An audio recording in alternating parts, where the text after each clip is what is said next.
ಗಂ ಗಣಪತಯೇ ನಮಃ ಓಂ ವಾಗ್ದೇವ್ಯೇ ನಮಃ ಓಂ ವಾಸವಿ ಕನ್ನಿಕಾಶ್ವರದೇವ್ಯೇ ನಮಃ ಓಂ ಕಾರ್ತಿಕ ದಾಮೋದರ ಸ್ವಾಮಿತಾಭ್ಯೋ ನಮಃ. ಕಾರ್ತಿಕ ಮಾಸ ಪುರಾಣದ 26ನೇ ಅಧ್ಯಾಯವು ಶ್ರೀಕೃಷ್ಣನು ಸತ್ಯಭಾಮೆಗೆ ಪುಣ್ಯ ಪಾಪಗಳ ವಿವರಣೆಯನ್ನು ತಿಳಿಸಿ ಸತ್ಸಂಗದ ಮಹಿಮೆಯನ್ನು ಹೇಳುತ್ತಾನೆ. ಹಿಂದೆ ಅವಂತಪುರದಲ್ಲಿ ಧನೇಶ್ವರನೆಂಬ ಒಬ್ಬ ಬ್ರಾಹ್ಮಣನಿದ್ದನು. ಆತನು ಹೆಸರಿಗೆ ತಕ್ಕಂತೆ ಧನಿಕನಾಗಿದ್ದರೂ ದುರಾಚಾರನಾಗಿದ್ದನು. ಸುಳ್ಳು, ಕಳ್ಳತನ, ವೇಷಸಂಗ, ಮದ್ಯಪಾನ ಎಲ್ಲ ಕೆಟ್ಟ ಹವ್ಯಾಸಗಳು ಆತನಲ್ಲಿದ್ದವು.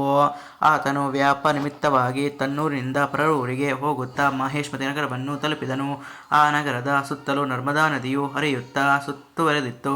ಅದೇ ಸಮಯದಲ್ಲಿ ಕಾರ್ತೀಕ ಮಾಸವು ಬಂದಿತು. ಆಗ ಅಲ್ಲಿ ಪುಣ್ಯ ನದಿಸ್ನಾನಕ್ಕಾಗಿ ಜನರು ಜಾತ್ರೆಯಂತೆ ನೆರೆದಿದ್ದರು. ತನ್ನ ವ್ಯಾಪಾರವು ಜನಸಂದಣಿಯಿಂದ ಕಾರಣ ಚೆನ್ನಾಗಿ ನಡೆಯಿತು.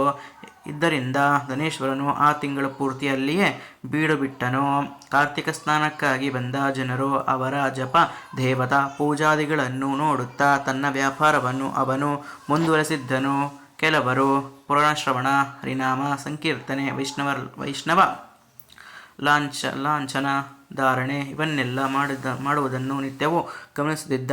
ಆತನ ಬಾಯಲ್ಲಿಯೂ ಕೆಲವೊಮ್ಮೆ ರೂಢಿಯಿಂದ ಹರಿನಾರಾಯಣ ಎಂಬ ಬರುತ್ತಿತ್ತು. ಅನೇಕ ಜನಸಜ್ಜನರ ಸಹವಾಸ ಅವನಿಗಾಯಿತು. ಕಾರ್ತೀಕ ಮಾಸ ವ್ರತಾಚರಣೆ, ಉದ್ಯಾಪನ ವಿಧಿ, ಜಾಗರಣೆಯನ್ನು ಆತನು ಗಮನಿಸಿದ್ದನು. ಸಂಜೆ ನಡೆಯುತ್ತಿದ್ದ ದೀಪೋತ್ಸವ, ಶಿವಸ್ಮರಣೆ ಹಾಗೂ ಹರಿಕೇಶವ ಪೂಜಾದಿಗಳಿಂದಲೂ ನಾಮ ಸಂಕೀರ್ತನೆ ಉತ್ಸವಾದಿಗಳು ನಡೆಯುತ್ತಿತ್ತು. ಶಿವನು ತ್ರಿಪುರಾಸುರನನ್ನು ಸಂಹಾರ ಮಾಡಿದ್ದೇ ಕಾರ್ತೀಕ ಪೌರ್ಣಿಮೆಯೆಂದು. ಆದುದರಿಂದ ಆತನನ್ನು ಆ ದಿನ ಭಕ್ತರು ವಿಶೇಷವಾಗಿ ಪೂಜಿಸುತ್ತಾರೆ. ಧನೇಶ್ವರನು ಇವನ್ನೆಲ್ಲ ನೋಡುತ್ತಿದ್ದಾಗ ಅವನನ್ನು ಕೃಷ್ಣ ಸರ್ಪವೊಂದು ಕಚ್ಚಿತು. ಇದನ್ನು ನೋಡಿದ ಕೆಲವರು ಆತನು ಸಾಯುವುದರಲ್ಲಿದ್ದಾಗ ತುಳಸಿ ತೀರ್ಥವನ್ನು ಕುಡಿಸಿದರು. ಧನೇಶ್ವರನು ದೇಹತ್ಯಾಗ ಮಾಡಿದನು. ಯಮದೂತರು ಪಾಶದಿಂದ ಅವನನ್ನು ಯಮನ ಬಳಿಗೆ ಕರೆದೊಯ್ದರು. ಯಮನು ಆತನ ಪಾಪ ಪುಣ್ಯಗಳ ತೂಗು ನೋಡಿದನು. ಅವನು ಅತಿ ಪಾಪಿಯಾದುದರಿಂದ ಕುಂಭಿಪಾಕ ನರಕಕ್ಕೆ ಹೋಗಬೇಕಾಯಿತು. ಆದರೆ ಅವನು ಆ ನರಕವನ್ನು ತಲುಪಿದಾಗ ಬೆಂಕಿಯು ತಣ್ಣಗಾಯಿತು. ಇದರಿಂದ ಚಕಿತರಾದ ಯಮದೂತರು ವಿಷಯವನ್ನು ಯಮನಿಗೆ ತಿಳಿಸಿದರು. ಆಗ ಯಮನು ಮತ್ತೆ ಆತನ ವಿಚಾರಣೆಯನ್ನು ನಡೆಸಿದನು. ದೇವಋಷಿ ನಾರದರು ಅಲ್ಲಿಗೆ ಬಂದು, ಯಮಧರ್ಮ, ಇವನು ಜೀವನದೆಲ್ಲ ಪಾಪ ಕಾರ್ಯಗಳನ್ನು ಗೈಸಿದರೂ ಅಂತ್ಯಕ ಕ್ಷಣದಲ್ಲಿ ನರಕ ನಿವಾರಕವಾದ ಕೆಲಸ ಮಾಡಿ ಫಲವಾಗಿ ಆತನಿಗೆ ನರಕ ಬಾಧೆಯಿಲ್ಲ.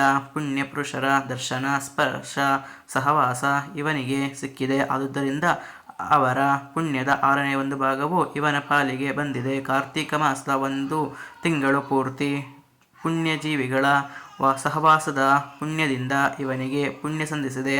ಅದು ಅಲ್ಲದೆ ಅಂತ್ಯಕಾಲದಲ್ಲಿ ಹರಿಭಕ್ತರಿಂದ ತುಳಸಿ ತೀರ್ಥ ಪ್ರಶನ ಇವನಿಗಾಗಿದೆ.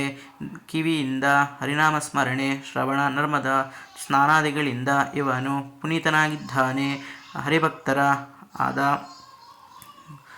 ಹರಿಭಕ್ತರ ಅವರದ ಆಧಾರದ ಸಹವಾಸಗಳಿಗೆ ಪಾತ್ರನಾದ ಧನೇಶ್ವರನು ನರಕವಾಸವನ್ನು ಅನುಭವಿಸುವ ಅಗತ್ಯವಿಲ್ಲ. ಇವನಿಗೆ ತುಳಸಿ ತೀರ್ಥ ಪ್ರಶನದಿಂದ ಸ್ವರ್ಗವೇ ಸಿಗಬೇಕು ಎಂದು ಹೇಳಿದ ನಾರದರು ಅಲ್ಲಿಂದ ಮುಂದೆ ಹೊರಟರು. ಎಂಬಲ್ಲಿಗೆ ಕಾರ್ತೀಕ ಮಾಸ ಮಹಿಮೆ 26ನೇ ಅಧ್ಯಾಯವು ಸಂಪೂರ್ಣವಾಯಿತು. ಹರಿ ಓಂ ಸ್ವಸ್ತಿ. ಇದೇ ಥರ ಪುರಾಣ ಕಥೆಗಳನ್ನು ಕೇಳಲು ನಮ್ಮ ಚಾನಲ್ ಸಬ್ಸ್ಕ್ರೈಬ್ ಮಾಡಿ, ಲೈಕ್, ಶೇರ್, ಕಾಮೆಂಟ್ ಮಾಡಿ.